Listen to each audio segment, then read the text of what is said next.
Olá, eu sou o professor Gladstone Leonel da Silva Júnior, professor da Faculdade de Direito da Universidade Federal Fluminense, e hoje vou trabalhar nesse vídeo que é voltado para o direito privado geral, o que seria uma introdução ao estudo do direito privado, né? Fazer um resgate histórico consequente com o Instituto em si, com a categoria a ser trabalhada, e, posteriormente, algumas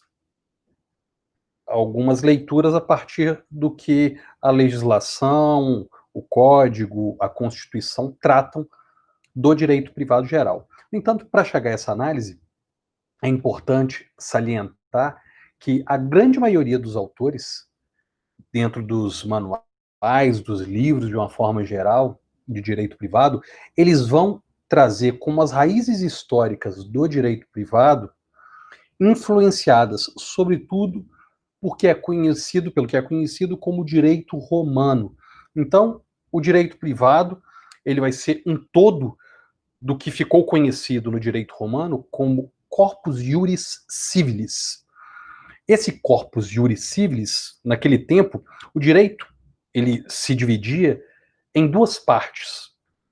O que era considerado uma esfera que hoje a gente chamaria de direito penal, e outra parte que era considerado dentro da esfera que a gente colocaria nos dias de hoje como direito civil.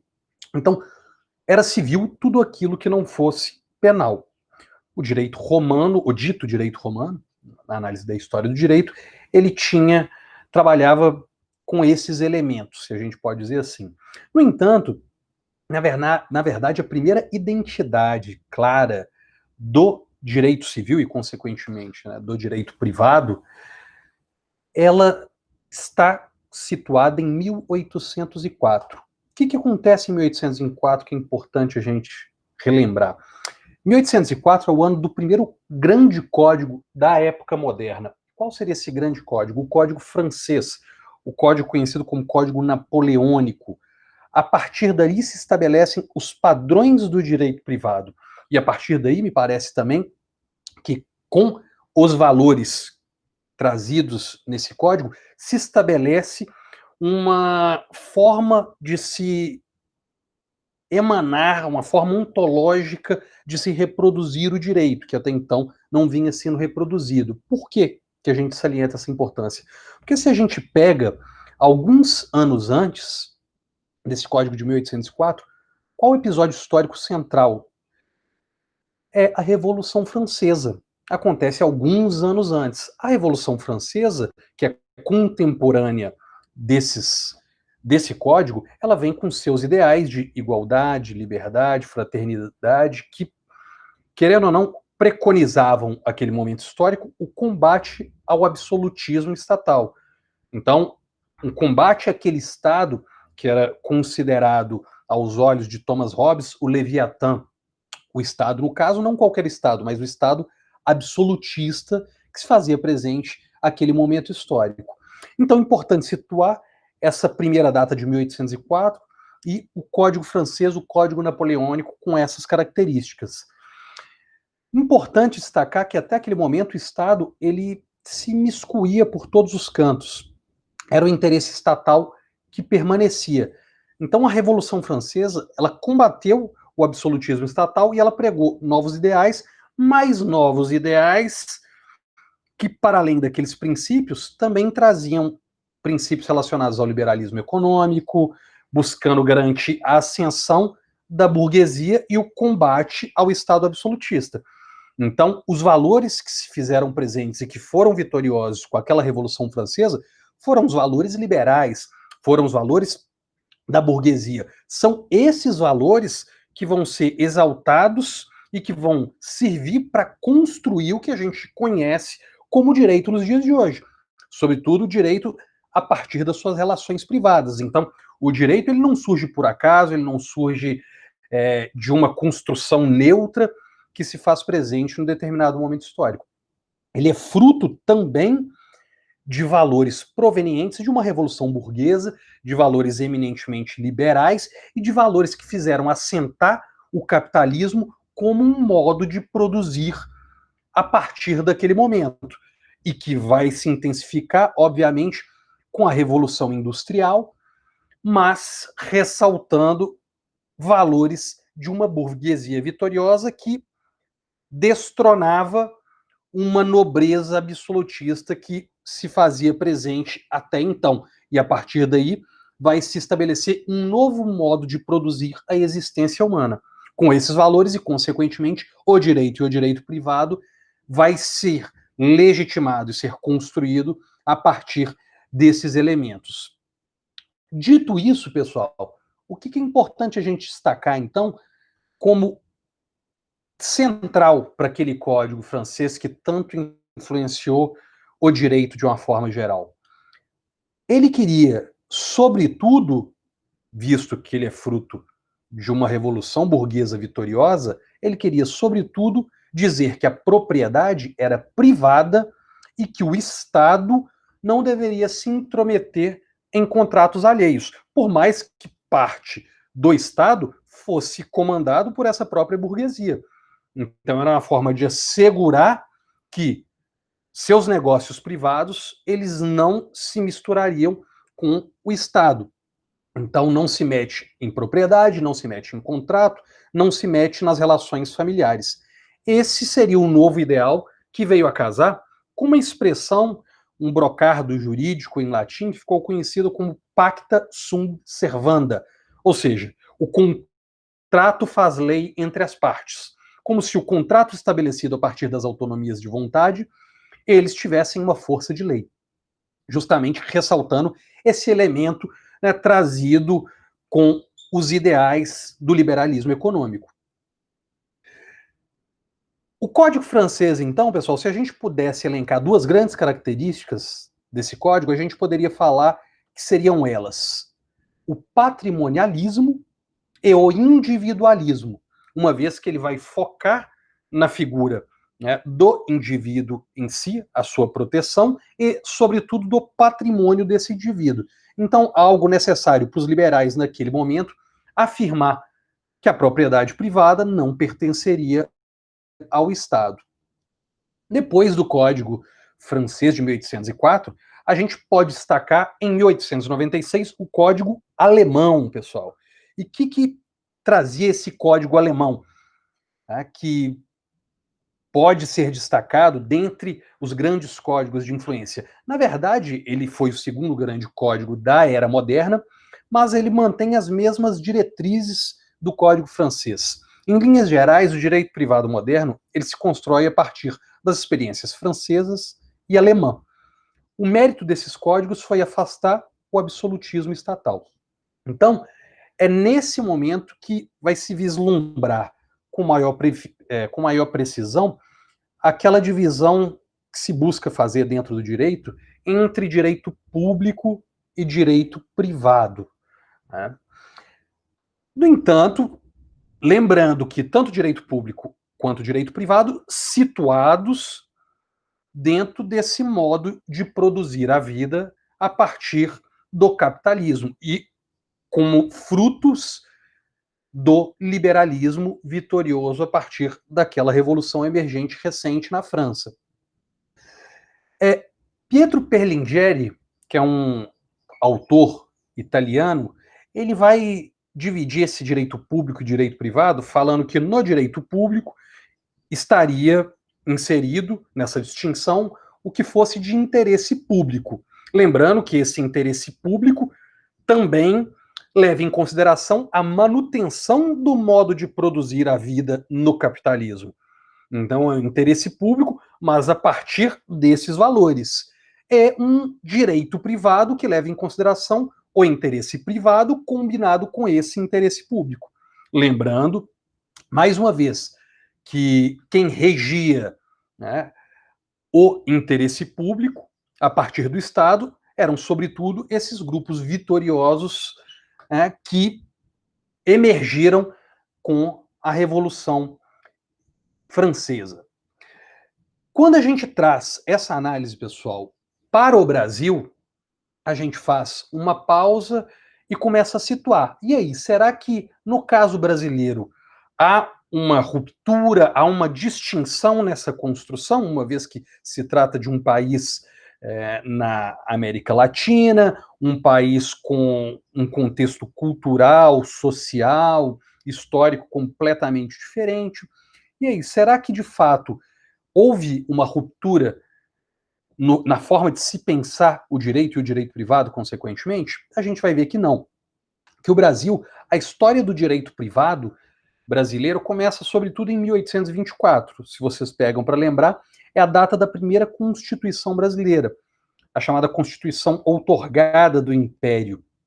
Então ali já terá alguns elementos, ali a gente vai observar alguns elementos provenientes dessa influência, sobretudo do Código francês, uma vez que, obviamente, o Código alemão ainda não existia naquela época. Mais à frente, a gente vai ver que o direito privado ele vai se desenvolver de uma forma mais organizada a partir de uma figura referencial chamada Teixeira de Freitas. Foi um grande jurista baiano que veio para o Rio de Janeiro. E aí é importante fazer um parênteses na história de Teixeira de Freitas, para aqueles que não sabem.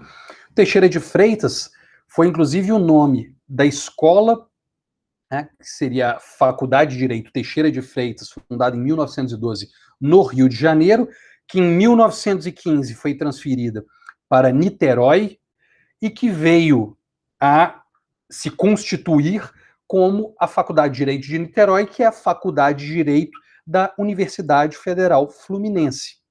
Então, é uma faculdade influenciada pela própria figura de Teixeira de Freitas. Então, se tem um busto do Teixeira de Freitas no saguão, né, do prédio histórico no Ingá, da Faculdade de Direito da Universidade Federal Fluminense, e o Teixeira de Freitas ele foi enterrado em Niterói. Então, é importante fazer esse parênteses, né, só para situar a importância desse jurista, inclusive para a construção das escolas jurídicas no Brasil afora e, sobretudo, aqui no Rio de Janeiro.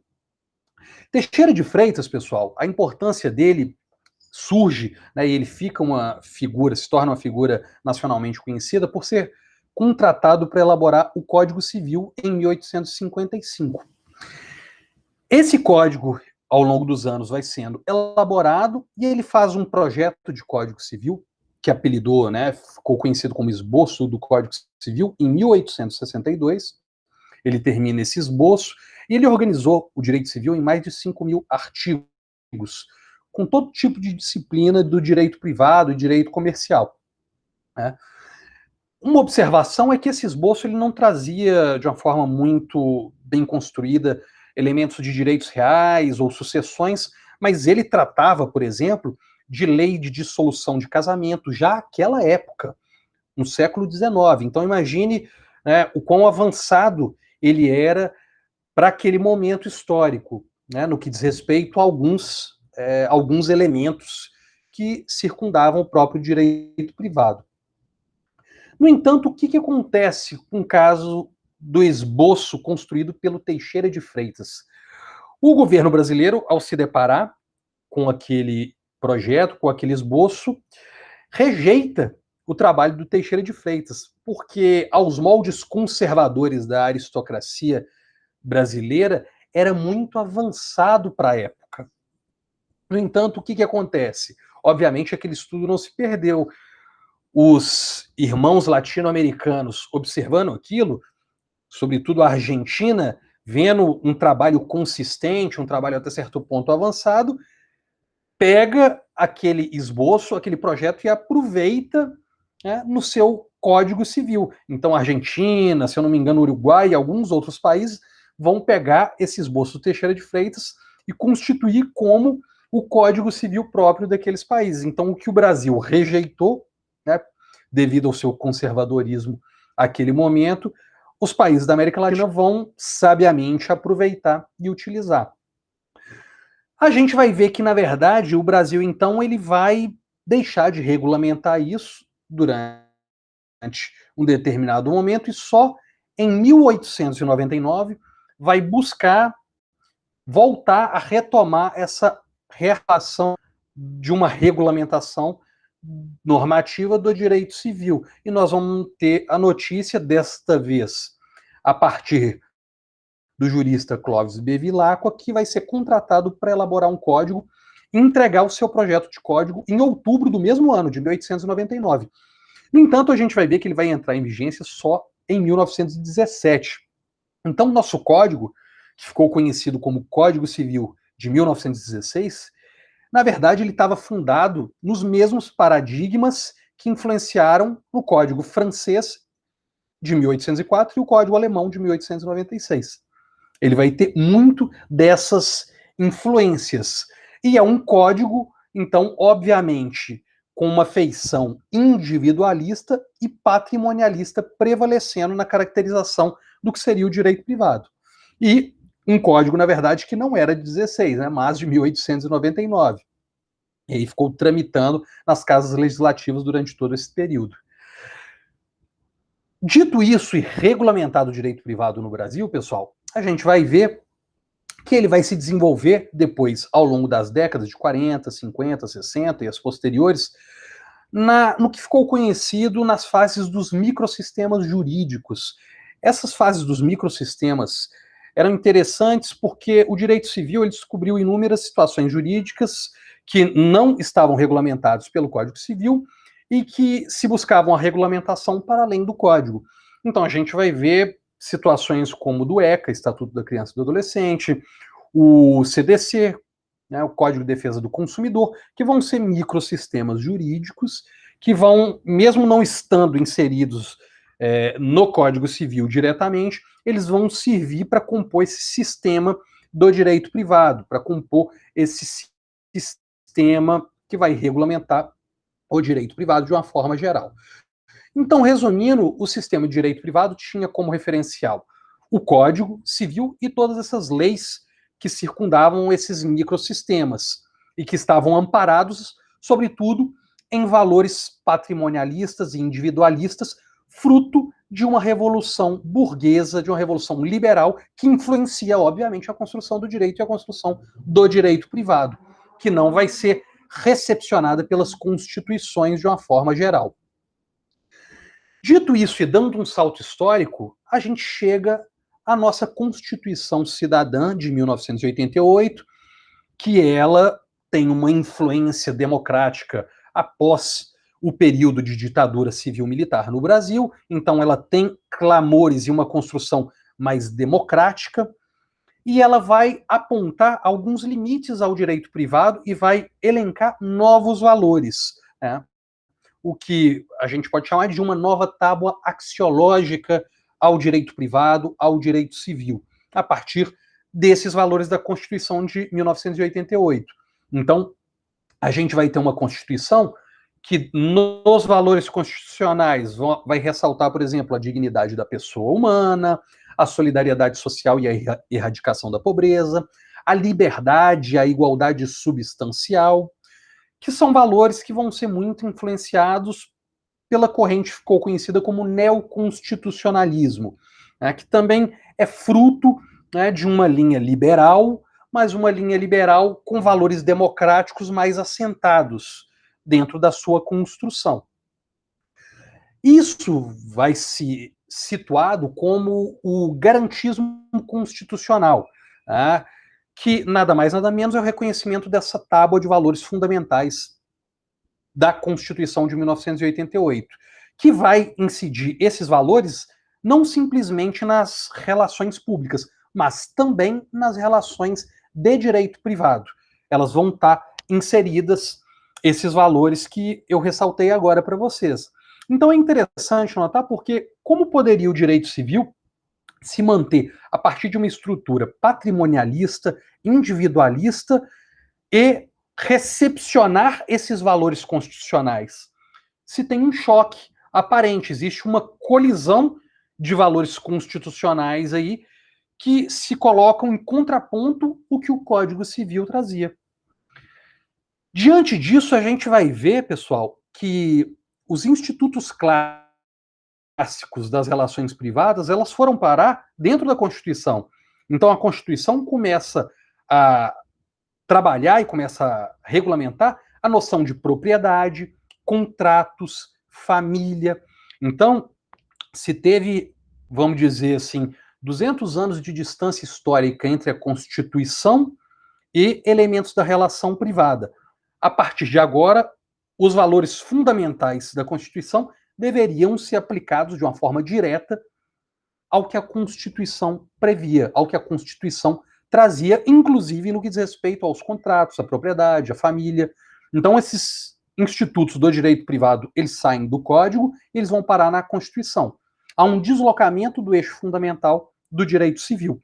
Isso é o que ficou conhecido por muitos autores, mais recentemente no direito civil, no direito privado, como constitucionalização do direito civil ou do direito privado, puxado por autores, dentre outros, como Gustavo Tepedino, professor da UERJ, que é um movimento de reconhecimento dessa mudança de eixo. Ou seja, um movimento através do qual o fundamento do direito privado, direito civil, passa a ser a norma constitucional. O que é importante destacar como sendo diferente do que é chamado de publicização do direito civil, que também se faz presente, que é a intervenção do poder público. Ou seja, o Estado ele vai agir dentro de uma relação essencialmente privada, né, para reequilibrá-la. Reequilibrá-la, óbvio, né, dentro de uma sociedade estabelecida em classes, então uma sociedade que já é desigual, mas minimamente buscar algum tipo de reequilíbrio dentro dessas relações privadas, visto que os sujeitos que vão estabelecer contratos, estabelecer obrigações, eles, em determinado momento, podem ter uma diferença muito grande, né, de força ao estabelecer essas relações jurídicas. Então, quando se fala em publicização de direito privado, se tem o Estado intervindo dentro dessa relação, para garantir o que seria um interesse público. Então, por exemplo, não raro no direito consumidor a gente vê o poder público estabelecendo condições gerais de um contrato. Por exemplo, o caso de telefonia celular. Ela é feita a relação entre o consumidor e a empresa de telefonia. No entanto, o Estado, através de uma agência, por exemplo, pode chegar e falar assim, ó, você não pode, de um ano para o outro, subir a tarifa mais de 5%. É uma forma de manter um determinado equilíbrio e não gerar um abuso de direito a partir do momento que se reconhece a empresa com muito mais força do que o indivíduo, do que o consumidor. Então, estabelecer os limites do reajuste de tarifa é feito pelo poder público e não pelas partes a partir da sua autonomia. Certo?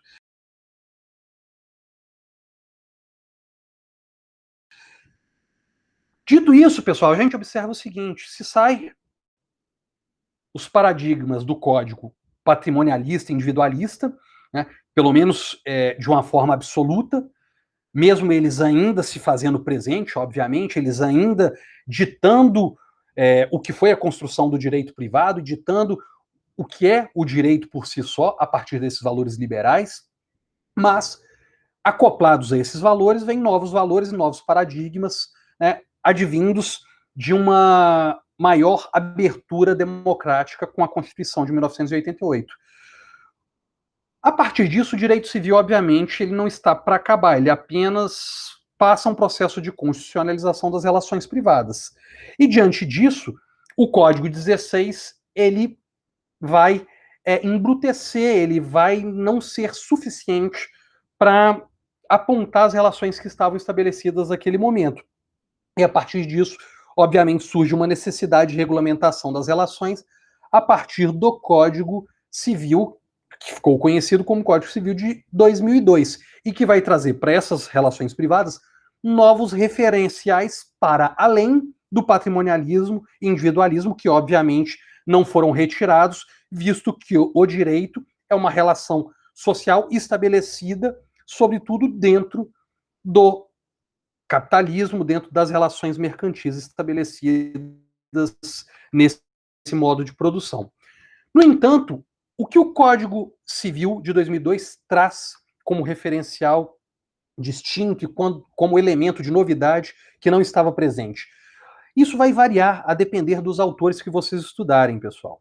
No entanto, eu vou elencar alguns elementos que se destacaram e que se diferenciaram naquele momento. Um deles foi o conhecido como socialidade. O que seria essa socialidade?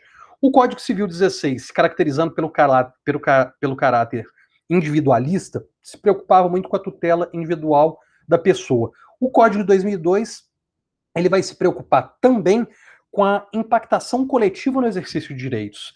Então, muito influenciado pela Constituição, que já vai trazer essa abordagem, a gente vai ver que alguns autores, como Orlando Gomes, já tinham tratado isso em alguma medida, né, mesmo não tendo trabalhado diretamente, né, com esse novo código, mas ele vai trazer o conceito de finalidade coletiva. E isso vai ser resgatado, essa finalidade coletiva, a partir do momento que o Código Civil e a própria Constituição já tratou, vai falar da função social da família, a partir de uma perspectiva eudemonista, de busca de felicidade da família, a função social da propriedade, tanto urbana quanto rural. Então, a propriedade, obviamente, não é um conceito absoluto, que já tinha sido desconstruído já no início do século XX, a partir de uma construção que vinha com influência da Constituição mexicana, da Constituição de Weimar, e depois se desenvolvendo de uma forma muito tímida nas constituições brasileiras, mas ela fica muito clara, inclusive trazida para o Código Civil. A função social a partir das obrigações, então o dirigismo contratual, né, o Estado tendo a possibilidade também de intervir nas relações privadas, como ficou colocado, a partir do momento que se estabelece uma onerosidade excessiva entre as partes.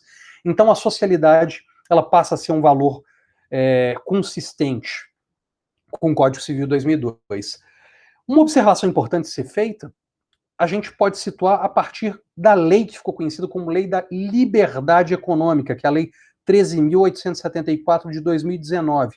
Ela vai alterar o artigo 421 do Código Civil e o seu parágrafo único, ele vai tratar do princípio da intervenção mínima. No entanto, pessoal, se a gente nota essa alteração legislativa, isso na verdade não existe, porque nós já vivemos numa economia de mercado, então o Estado ele já intervém minimamente. Então a gente vê que é uma alteração, me parece, meramente ideológica para demarcar um espaço de tentativa de esvaziar essa função social que se tem a partir do direito privado. Então é importante a gente ficar esperto com essas questões, até porque a norma ela não é suficiente para explicar o direito, né? Como a gente poderá ver posteriormente em aulas a partir da crítica do direito e ao direito.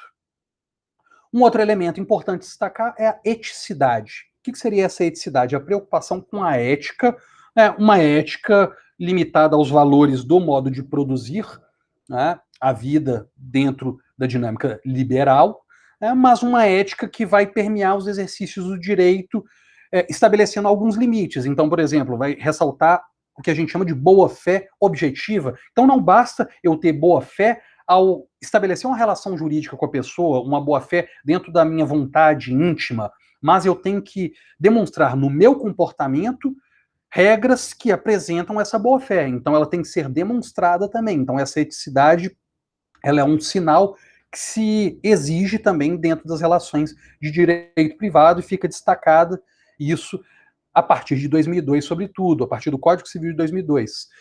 Alguns autores, como Rodolfo Pamplona e Pablo Stouzy, vão trazer também a operabilidade. O que seria a operabilidade? Né, todos os direitos garantidos no Código eles devem ser facilmente compreendidos. Né, então, seria uma possibilidade de melhor compreensão para o cidadão comum desses direitos.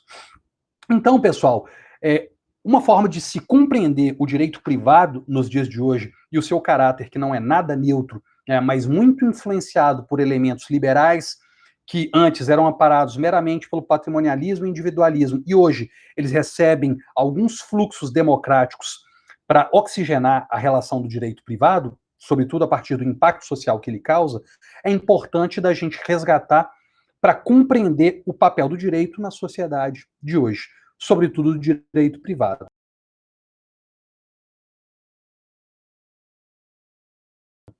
A partir daqui, a gente já consegue ter uma noção do todo e do significado do impacto do direito privado na sociedade, no meio político, no meio econômico, visto que o direito não está solto no mundo, né? O direito, ele é sendo dentro de um processo aí histórico muito bem delineado. É isso que eu tinha para falar com vocês e voltamos em momentos posteriores para tratar de outros temas do direito. Muito obrigado, espero que vocês tenham curtido o vídeo. Um abraço, até mais.